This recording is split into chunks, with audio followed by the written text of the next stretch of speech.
Topper, स्वागत है आप सभी का टॉपर विल ट्यूशन की एक लेटेस्ट वीडियो में। आज की इस वीडियो में हम करेंगे एक्सरसाइज 1.1 की question number 1 and question number 2 और नेक्स्ट वीडियो में हम डिस्कस करेंगे अदर क्वेश्चंस। तो चलिए स्टार्ट करते हैं। अब जितनी भी थ्योरी थी सभी हम लास्ट वीडियो में कवर कर चुके हैं, उसका लिंक आपको आई बटन में मिल जाएगा। तो चलिए स्टार्ट करते हैं क्वेश्चन नंबर 1 को करना।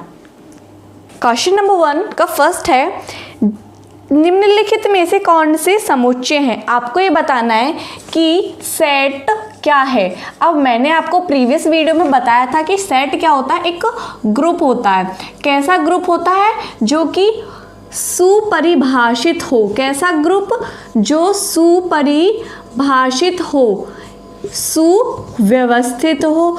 तो एक ऐसा ग्रुप जो सुपरिभाषित हो और व्यवस्थित हो तो वो क्या हो जाएगा? आपका सेट हो जाएगा। वो ग्रुप आपका क्या हो जाएगा? सेट हो जाएगा। अगर कोई ऐसा ग्रुप है जो कि सुपरिभाषित नहीं है तो वो सेट होगा?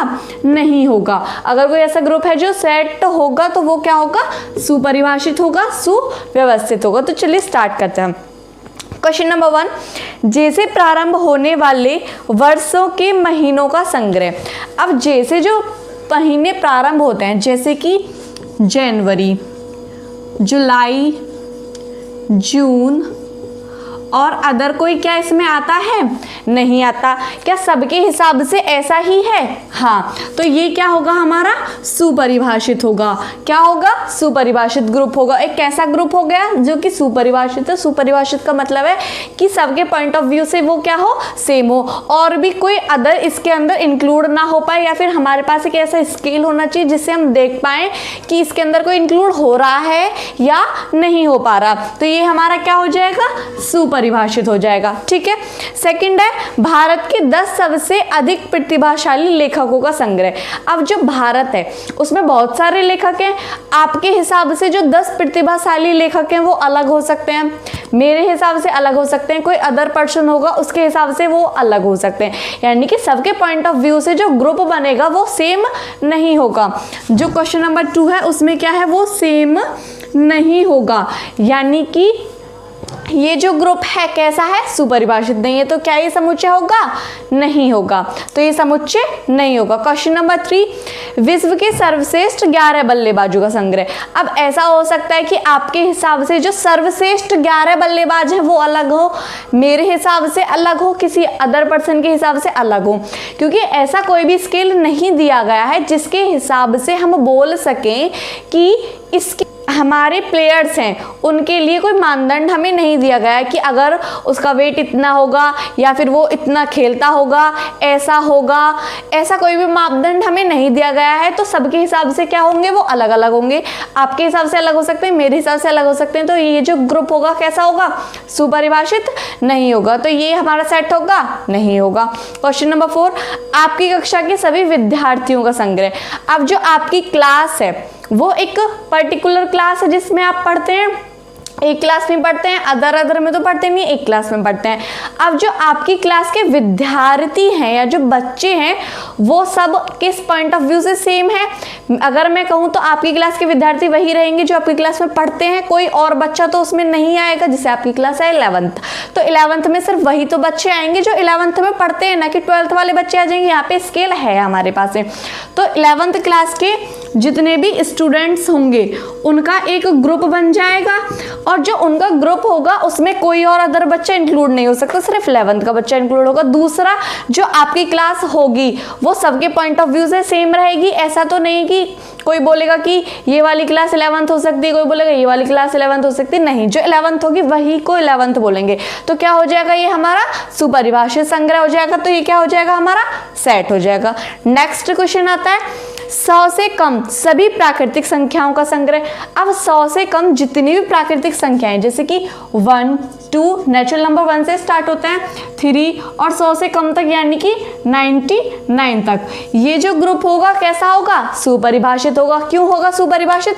क्योंकि 100 से कम सब बच्चों के लिए यही है, नेचुरल नंबर 1 से स्टार्ट होते हैं, सबके पॉइंट ऑफ व्यू से यही ग्रुप बनेगा। तो ये कैसा हो जाएगा? सुपरिभाषित। तो ये क्या हो जाएगा?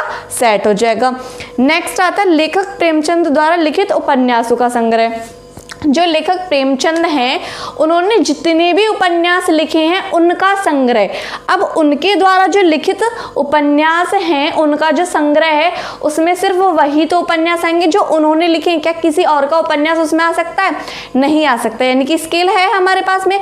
दूसरा, सबके पॉइंट ऑफ व्यू से वो बिल्कुल सेम रहेंगे, यानी कि जो उन्होंने लिखे हैं हम उन्हें ही बोलेंगे, किसी अदर को उसमें इंक्लूड नहीं करेंगे। तो ये क्या होगा? हमारा सेट होगा। नेक्स्ट क्वेश्चन आता है सभी समपूर्णांकों का संग्रह। अब जितने भी हमारे पास में समपूर्णांक हैं, यानी कि 2, 4, -2, -4, जितने भी होते हैं, ये आगे भी हो सकते हैं, यानी कि आप इसे सुपरिभाषित करके लिखेंगे तो 0, 2, 4, -2, -4 और इधर इधर चलते चले जाएंगे। ठीक है, तो ये सबके हिसाब से सेम रहेंगे। सभी बच्चे संपूर्णांक को संपूर्णांक ही बोलेंगे, जितने भी हैं सब क्या बोलेंगे? संपूर्णांक बोलेंगे। दूसरा, हमारे पास में एक स्केल है जिसके आधार पर हम देख सकते हैं कि इसमें कौन आएगा और कौन नहीं आएगा। क्या 3 इसमें आएगा? नहीं आएगा, क्योंकि उसने क्या बोला? संपूर्णांक, ना कि विसंपूर्णांक। तो स्केल भी है हमारे पास, सबके पॉइंट ऑफ व्यू से सेम भी है, तो क्या हो जाएगा? ये एक सुपरिभाषित संग्रह हो जाएगा, यानी कि एक सेट होगा। नेक्स्ट क्वेश्चन आता है इस अध्याय में आने वाले प्रश्नों का संग्रह। अब इस अध्याय में जितने भी प्रश्न आएंगे क्या उनका संग्रह एक सुपरिभाषित संग्रह है? आप इसका आंसर कमेंट बॉक्स में करके बताइए। नेक्स्ट बढ़ते हैं हम क्वेश्चन नंबर 9 की तरफ। विश्व के सबसे अधिक खतरनाक जानवरों का संग्रह। विश्व के सबसे अधिक खतरनाक जानवरों का संग्रह, अगर आप चाहें तो इसका आंसर कमेंट बॉक्स में दे सकते हैं, वरना मैं बता देती हूँ। ऐसा हो सकता है आपको किसी से डर लगता हो, ऐसा हो सकता है आपको कुत्ते से डर लगता हो या बिल्ली से डर लगता हो सकता है किसी दूसरे इंसान को उस चीज़ से ना डर लगे, किसी और उस चीज़ से डर लगता हो। तो खतरनाक जानवर में सबके पॉइंट ऑफ व्यू से सब अलग अलग दिखाएंगे, ना कि यहाँ पे कोई स्केल है कि इसके हिसाब से हम बताएंगे कि अगर कोई ऐसा होगा तभी वो खतरनाक होगा वरना वो खतरनाक नहीं माना जाएगा, ऐसा कुछ नहीं होता। तो ये क्या होगा? एक सुपरिभाषित संग्रह नहीं होगा, तो ये हमारा एक सेट नहीं होगा। नेक्स्ट बात आती है क्वेश्चन नंबर 2 की। नेक्स्ट है हमारा क्वेश्चन नंबर 2। तो क्वेश्चन नंबर 2 में उसने हमें एक सेट दिया है A, जिसमें कि 1, 2, 3, 4 और 5 और 6, ये 6 नंबर आए हुए हैं। उसने कहा है कि आपको भरना है एप्सिलॉन और एप्सिलॉन नॉट। ये जो रिक्त स्थान दिए हुए हैं उसने कहा है कि इनमें आपको एप्सिलॉन या फिर एप्सिलॉन नॉट भरना है। एप्सिलॉन नॉट का मतलब होता है कि नहीं है, यानी कि में नहीं है। इसका मतलब है समुच्चय में नहीं है, इसका मतलब है में है। ठीक है, अब आपको सिर्फ क्या करना है? भरना है। अब जो 5 है क्या ये समुच्चय में है? जो 5 है वो A में है, तो क्या भी भर देंगे? एप्सिलॉन 8 है, एप्सिलॉन नॉट 0 है, एप्सिलॉन नॉट क्योंकि ये उसमें नहीं है।